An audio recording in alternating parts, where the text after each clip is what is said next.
sugados horrivelmente por um cano de 4,5 metros de largura para dentro de uma enorme turbina subaquática de geração de eletricidade de uma represa, com uma força incrível.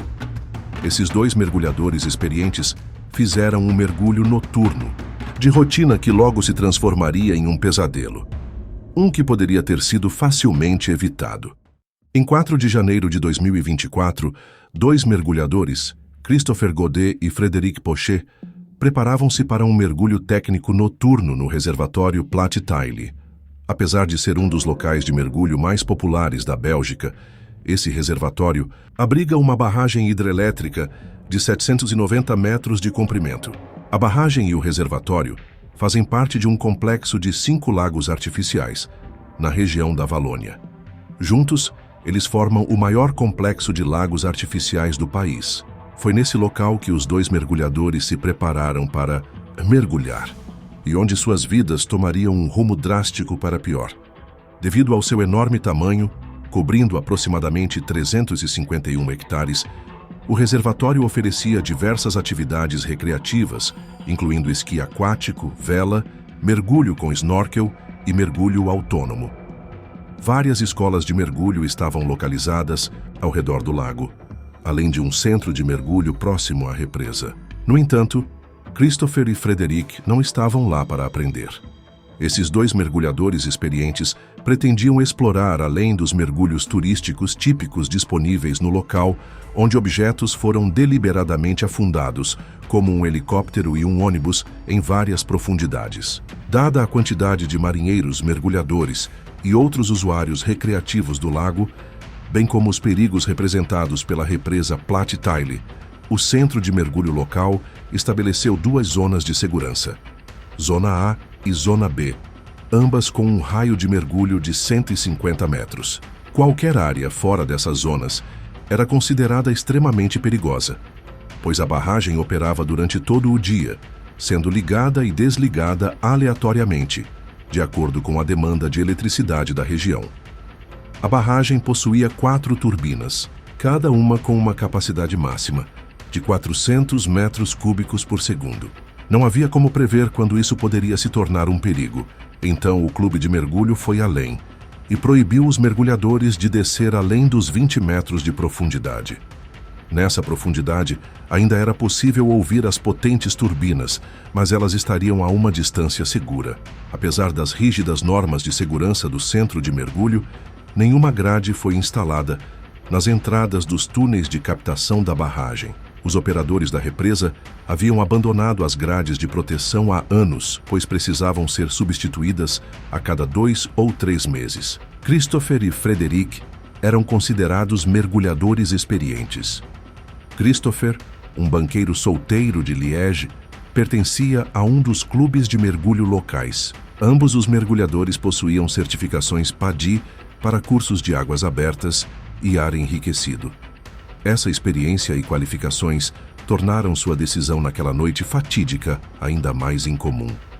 A dupla começou seu mergulho noturno por volta das 17 horas. As escolas locais de vela e mergulho já estavam fechadas e a maioria das pessoas estava se preparando para ir embora. No entanto, Christopher e Frédéric equiparam-se com equipamento de mergulho de circuito fechado e rebreathers. O equipamento de mergulho de circuito aberto usa um regulador de respiração tradicional, que fornece ar armazenado em um tanque e libera o gás diretamente na água a cada expiração. No entanto, esse sistema desperdiça muito gás. Já os sistemas de circuito fechado reciclam o gás exalado, filtrando o CO2 e permitindo que o mergulhador reaproveite o oxigênio restante. Oxigênio fresco é automaticamente adicionado para manter níveis adequados. Embora mais difíceis de usar, esses sistemas maximizam a eficiência do gás e aumentam significativamente o tempo de mergulho. A decisão de utilizar esse equipamento indicava que os mergulhadores planejavam descer o mais fundo possível, quebrando intencionalmente o limite de segurança de 20 metros. O que tornava tudo ainda mais preocupante era o fato de que ambos trouxeram veículos de propulsão de mergulho, conhecidos como scooters subaquáticas. Esses dispositivos impulsionam o mergulhador através da água, permitindo que ele se mova rapidamente. O uso de scooters, combinado com a escolha do equipamento de circuito fechado, deixava uma coisa clara. Eles não estavam apenas planejando ultrapassar o limite de segurança, mas também explorar a represa próxima. Uma decisão não apenas ilegal, mas altamente perigosa. Mergulhadores experientes sabem dos perigos do ΔP, pressão diferencial, uma força de sucção criada quando grandes volumes de água passam por uma abertura relativamente pequena, causando um fluxo de alta para baixa pressão. Essa força é tão intensa que nenhum nadador conseguiria resistir e nem mesmo uma scooter subaquática seria capaz de escapar.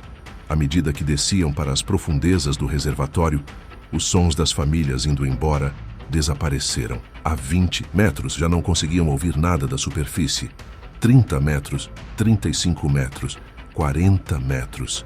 E então, finalmente, avistaram o túnel de entrada da barragem Platte Tile. Naquele momento, a barragem estava desligada, por isso não ouviram nenhum ruído.